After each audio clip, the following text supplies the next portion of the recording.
Ima, nangina yan mong tayo ni. Pura birthday kita ita. Birthday cake ni. Posta na manghal ni. Ay gichonga may amla siga phangna re. Shock. Kari po no khang de bam moi lam na ne. Ana sagai fajana. Camera san da. Nang mo de he thiga ima le ni du le nu shi le nga da ima ai pura nu shi le ni.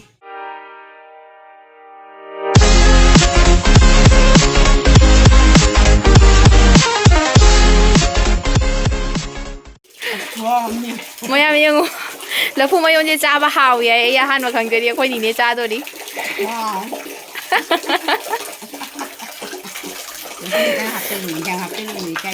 Ya. Ligi no mo mang de joni tai thane ba la phu da tawraga ne ising da tawraga ado sem di sem maroi kai gina ha da hayeng Diwali ni na hayeng Diwali ga dum punna tawrasi ha da na ko han ching na ngati gi din je phatte hadi phangde hai bane ko adu duna hayeng oina dum Diwali ga punna joni tai tawrani ado hayeng sem ba do hayeng oina dum jenghala ge. The next day. Maya kai tarpon chawa chatle maya na di khala noi ni kai da hoji bu tarpon kai na. Khoi gi tarpon ta haude ba adu dugi din phaba numi ji nga tarpon tawri ne ba do mi jam na ga haidre da pik tak na sa khoi chat pa pat mong macha silo kai no nang thi bang de Lairaba. hai taro hello na katang se khoi na class 1 da gi tamak pa school ne ba ha na di sumai ga kai chu phajaram pon te ha na di pop na ni he je tamai ne koi class 5 pau se ga tamai koi cha do khore duga dei adis ne emi school ni 5 day 6 7 8 6 7 8 se ga tamai aduga sina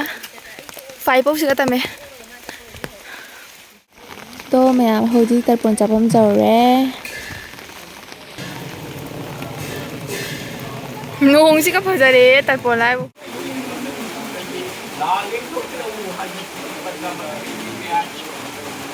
Hojik ai lan tok ke hai nei bian ai gi da maktan ni hai ba ai gi pita maharaj bian upai le tone le bani nei bian bari kuma ai gi golai ku gi na kana ku ma le ram da bani nei bian au gi mak lan ku ga ne bani makko gi kana ni kal le do bisma don ke pa ta makko ni do ai da lan ku ga ne mang ga do am ku ta ku gi ni ba ba da ai ni bi ma so na jagas Abi nahi kare, aage to komanya. Diko ma. Laura. Ya baca. Sai ai chồng cũng mình ra. Cha cô cũng là sao? cái đó nó phải cha Cái gì cha? Làm bên nghe bắt. cha ai cô cái thằng ở tôi nè Apa cái quả? acha Mom đài nó chắc có đài. nung ta am cha ba lore hoji halle khoi ma chak pura chali aduga aina ngarang joni tai than bagi semau da bado hoji sem ge tawri ni aina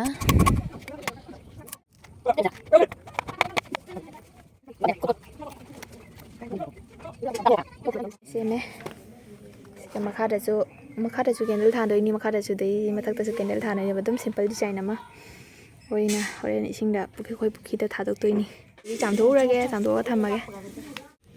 leibak jam Cái hấp cho chơi. leibak jam hap chang ganu ti ti khada nap pa ja be phibam da ha pu ne leibak tu na mulum da na mu luk khina phu du ga na phallo ba nap pa gi phibam da thammo ba oh na phallo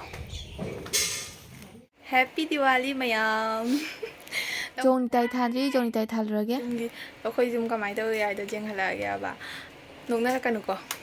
khoi jum je thi ni leibak ta than doi na mi du moi na phajaroi noi du moi na phajaroi Thằng nó mua đi ra đi đi xe. pareng nai thong na ri jo ai ma nang ni na mong tai ni Cái này. ai la buang da dai ro nang do khak ja mi ba thang ga doi se ko ado som sai ki dia khara mana jum mang na bu su jaw re de jung mang na ba na nam ba jaw re de na thana dre ꯅꯠꯇ꯭ꯔꯗꯤ ꯄꯨꯈ꯭ꯔꯤꯁꯦ ꯌꯥꯝ ꯐꯖꯕꯅꯦꯕ ꯉꯁꯤꯁꯦ ꯀꯔꯤ ꯆꯥꯒꯦꯅ ꯅꯣꯡ ꯇꯥꯏꯅꯣ ꯈꯪꯗꯦ ꯉꯁꯤ ꯅꯨꯃꯤꯠꯁꯤꯕꯨ ꯑꯣ ꯆꯤꯆꯦ ꯑꯣ ꯆꯦ ꯅꯣꯏꯒꯤ ꯇꯧꯔꯕꯣ ꯖꯣꯏꯟ ꯇꯥꯏ ꯇꯧꯔꯕꯣ Om ling ling swaha, mantra mantra swaha.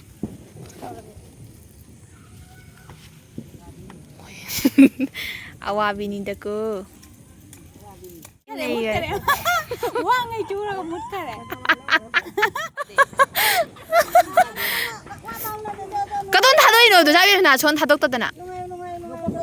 와이 노보로 노라 타독도이니네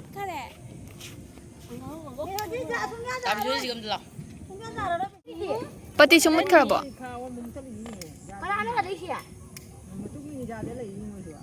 내가 신은 미시간에 누시시 주네 누리 nga랑 타는 거다니 아이디 nga랑 탄지 아이나 하이니 남자로 타더마 인도그로 따따 인도그로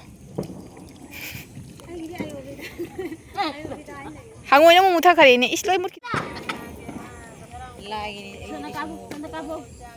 마 대운에도 니네 기저 마카다 보탈 하비도 되나 장을 잣카레 비쇼이 기디 하래 빨래 하래 인샬라 무네 Birthday kita dah. Birthday cake नि नोइसे मोय नोइगिसिना हाना आमा तोलोंदगी चुगदबनि खंब्रा पनगरे दु चिचे ngasidi ai vlog semi aidi khangde ngasi diwali ni nang ngasi dress nan sebda kai dog da du nen phasi Happy Diwali. phajai ni Happy Diwali. Happy Diwali. phajai yaraga Happy Diwali. Happy Diwali. Emma?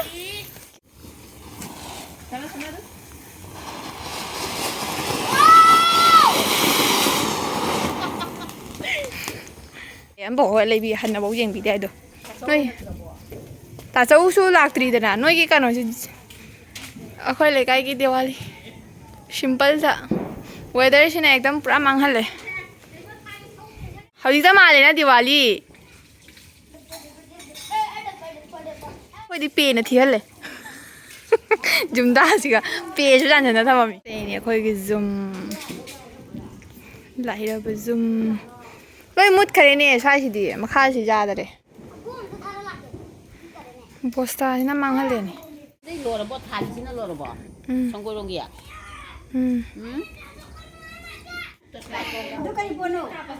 Sige mauna si khangbre yengo is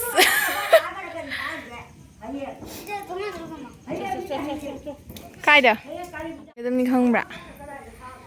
yung ne se aina thajeba kundo ni myam pandana ki na loi tare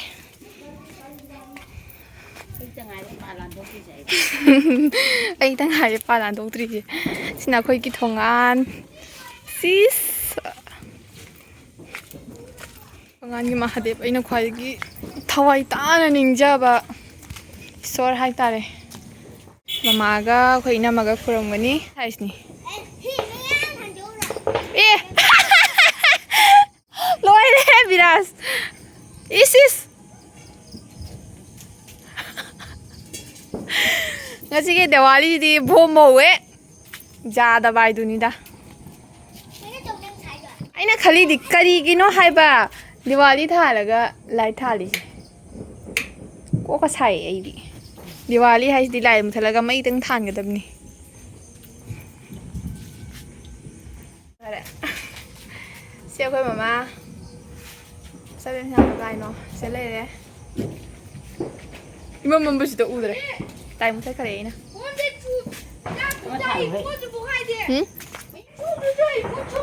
akoy ma ding halagi do mama di ke video da mi kana ma biji ni thaina gi heroine man bre ong sanda sam style ale sanda le thong le na gi style do yang somda le thong somda wa du thaina is heroine gi style Diwali gi oina churi ma ka thawri ai gi oina lore Kacharake eikhoigi hi ma'am Lakshmi da hi ma'am Lakshmi da khoi chattalani hoji khoi gi ai gi chonga satra ma'am mata ai gi chonga ma'am la e siga phangna re chok ꯑꯗꯨꯔꯣ ꯑꯩꯈꯣꯏꯒꯤ ꯖꯨꯝꯁꯦ ꯌꯦꯡꯉꯨ ꯁꯪꯒꯨꯇꯨꯝꯅꯦ ꯑꯆꯧꯕꯤꯁꯨ ꯎꯍꯟꯒꯦ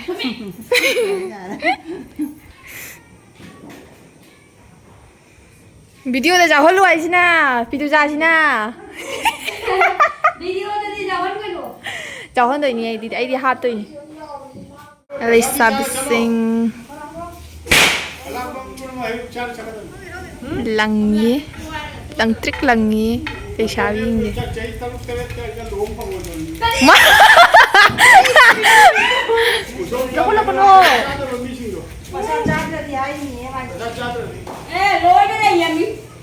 Tanu. Ay.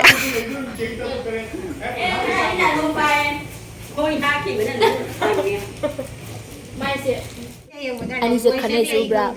ꯍꯌꯦꯡ ꯃꯣꯏ ꯇꯥꯃꯨ ꯃꯨꯟꯅꯗꯣꯔꯦ ꯑꯩ ꯈꯪꯗꯦ ꯁꯤꯅ ꯌꯨꯝ ꯃꯥꯡꯕꯅꯦ ꯁꯤ ꯍꯌꯦꯡ ꯃꯥ ꯆꯤꯛꯀꯟ ꯆꯥꯅꯤ ꯑꯩꯈꯣꯏꯗꯣ ꯉꯥ ꯍꯦꯟꯕꯁꯨ ꯃꯥꯡꯕ ꯅꯠꯇꯦꯅ ꯁꯤꯅꯅꯦ ꯌꯨꯝꯗꯤ ꯃꯥꯡꯗꯕꯀꯣ ꯑꯗꯨꯒ ꯃꯌꯥꯝꯗꯤ ꯆꯥꯅꯤ ꯌꯥꯏ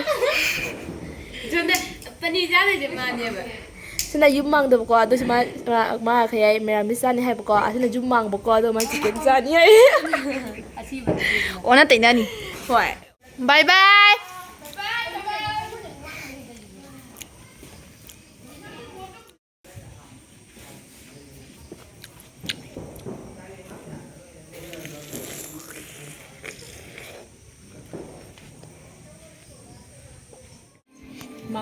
ꯅꯣꯏꯗꯤ ꯂꯧꯕ ꯂꯥꯛꯄꯤꯗꯦ ꯍꯩꯔꯨ ꯀꯠꯂꯝꯃꯒ ꯂꯛꯈꯤꯗ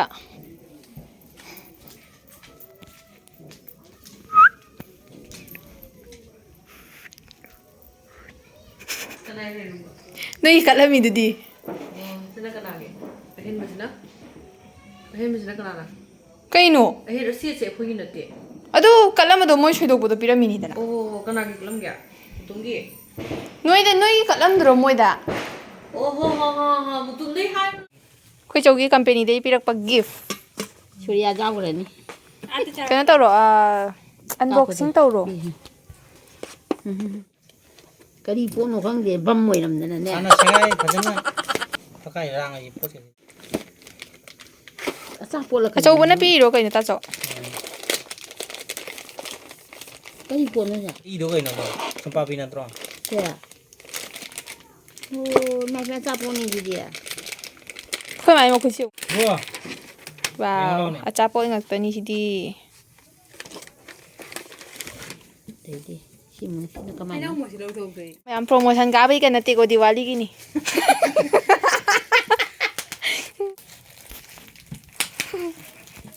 ꯃꯈꯥꯗ ꯀꯟꯅ ꯍꯣꯠꯅꯔꯤ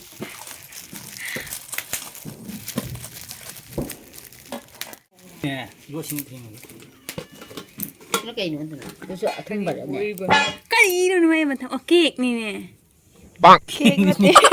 ꯍꯥꯡꯗꯣꯛꯎꯁꯦ ꯍꯥꯡꯗꯣꯛꯎ ꯀꯔꯤꯅꯣ ꯀꯦꯛꯅꯦ ꯑꯣ ꯅꯪꯒꯤ ꯁꯥꯏꯠ ꯕꯦꯛꯅꯦ ꯅꯇꯨꯒꯤ ꯁꯥꯏꯠ ꯕꯦꯛꯇꯨꯅꯦ ꯍꯣꯏ ꯂꯨꯍꯣꯡꯕꯗ ꯄꯨꯖꯥꯅꯤ ꯀꯤꯔꯨꯔꯖꯥꯠꯅꯤ ꯃꯥ ꯀꯩꯅꯣ ꯄꯣꯛꯂꯥꯎ ꯄꯣꯛꯈꯥꯏꯔꯛꯊꯣꯛꯀꯅꯤ ꯑꯧ ꯋꯥꯔꯦ ꯌꯥꯝ ꯐꯩꯌꯦ ꯐꯩꯌꯦ ꯑꯁ ꯑꯩꯈꯣꯏ ꯃꯥꯗꯤ ꯍꯔꯥꯎꯕꯅ ꯂꯣꯏꯔꯦ ꯁꯤꯅ ꯅꯪꯒꯤ ꯖꯤꯜꯂꯥ ꯆꯠꯄ ꯈꯣꯠꯄꯗ ꯄꯨꯅꯕ ꯕꯦꯛ ꯄꯩꯁꯥ ꯈꯥꯎ ꯀꯩꯅꯣ ꯇꯧ ꯌꯥꯅꯤꯅꯦ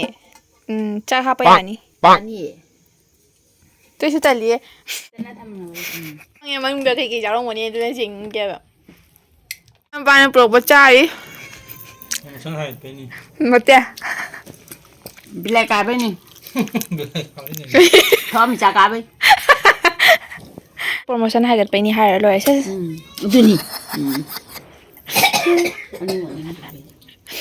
ꯆꯤꯟ ꯊꯤꯕ ꯍꯥꯏꯔꯒ ꯑꯊꯨꯝꯕ ꯄꯤꯖꯔꯨꯗꯣꯏꯅꯤ ꯃꯌꯥꯝ ꯏꯅꯥꯎꯅꯨꯄꯥ ꯑꯉꯥꯡ ꯐꯣꯅꯥ ꯏꯅꯥꯎꯅꯨꯄꯥꯁꯤꯡꯒ ꯆꯦꯜꯂꯨꯈꯤꯒꯦ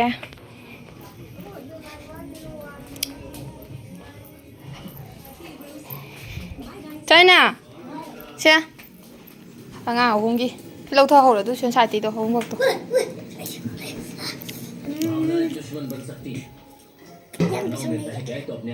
ꯀꯩꯗꯧꯕꯩꯅꯣꯗꯤ ꯍꯪꯗꯦ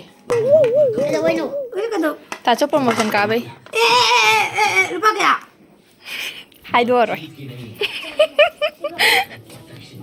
ꯁꯦ ꯑꯉꯥꯡ ꯑꯅꯤꯒꯤ ꯀꯔꯤ ꯀꯩꯗꯧꯕꯩꯅꯣꯗꯤ ꯍꯪꯗꯦ ꯀꯩꯗꯧꯕꯩꯅꯣ ꯚꯥꯏ ꯎꯁꯅꯥ ꯄ꯭ꯔꯣꯃꯣꯁꯟ ꯀꯥꯕꯩ ꯑꯣ ꯀꯔꯤ ꯑꯩꯒꯤꯅ ꯂꯥꯛꯑꯣ ꯂꯥꯛꯑꯣ this is a conversation lesson ꯋꯥ ꯍꯧꯖꯤꯛ ꯍꯥꯏꯒꯤꯅꯨ ꯇꯧ ꯋꯥꯠꯂꯤꯅꯦ ꯀꯩ ꯍꯥꯏꯕ ꯍꯧꯖꯤꯛꯀꯤ ꯅꯪꯒꯤ ꯏꯪꯂꯤꯁꯇꯣ ꯍꯥꯏꯕꯤꯅꯨ Once more. ꯑꯀꯝ ꯍꯥꯏꯔꯣ ꯑꯀꯝ Once more. Hello.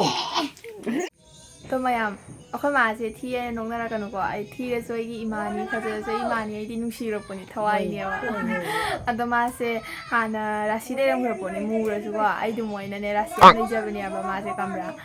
ꯑꯗꯣ ꯈꯪꯗꯦ ꯑꯍꯜ ꯑꯣꯏꯔꯕꯅꯤ ꯃꯤ ꯍꯥꯏꯁꯦ ꯑꯍꯜ ꯑꯣꯏꯔꯗꯤ ꯂꯣꯏ ꯆꯦꯟꯖ ꯑꯣꯏꯗꯅꯀꯣ ꯑꯗꯨꯃꯥꯏꯅ ꯃꯥꯒꯤꯁꯨꯅꯦ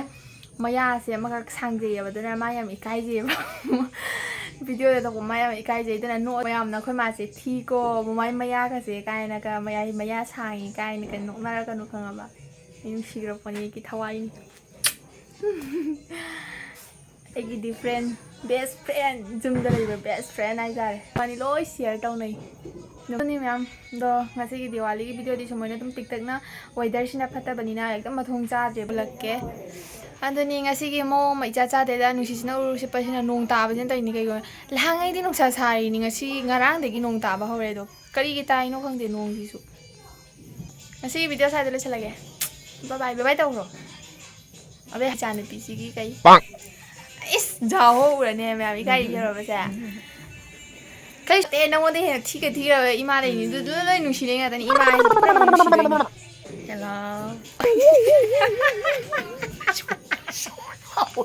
ꯍꯦꯜꯂꯣꯁꯨ ꯍꯥꯏꯕ ꯌꯥꯏ ꯍꯦꯜꯂꯣꯁꯨ ꯍꯥꯏꯕ ꯌꯥꯏ ꯀꯩꯁꯨ ꯀꯥꯏꯗꯦ ꯍꯥꯏꯔꯣ ꯍꯥꯏꯔꯣꯅꯦ ꯏꯆꯥꯅꯨꯄꯤꯒꯤ ꯚꯤꯗꯤꯑꯣꯁꯦ ꯐꯖꯔꯗꯤ ꯂꯥꯏꯛ ꯇꯧꯔꯝꯃꯨ ꯃꯌꯥꯝ ꯂꯥꯏꯛ ꯇꯧꯕꯤꯔꯝꯃꯨ ꯁꯕꯁꯀ꯭ꯔꯥꯏꯕ ꯇꯧꯕꯤꯔꯝꯃꯨ ꯁꯕꯁꯀ꯭ꯔꯥꯏꯕ ꯇꯧꯕꯤꯔꯝꯃꯨ ꯄꯨꯝꯅꯃꯛ ꯇꯧꯊꯣꯛꯑꯒ ꯀꯃꯦꯟ ꯇꯧꯕꯤꯔꯝꯃꯨ ꯂꯣꯏꯁꯤꯜꯂꯒꯦ ꯑꯗꯣ ꯚꯤꯗꯤꯑꯣ ꯃꯈꯥ ꯇꯥꯕ ꯉꯝꯕ꯭ꯔꯦ ꯑꯩꯈꯣꯏ ꯃꯥꯁꯤ ꯌꯦꯡꯉꯨꯅꯦ ꯎꯡꯉ ꯁꯨꯝ ꯇꯥꯂꯦ ꯑꯩꯅ ꯉꯥꯡ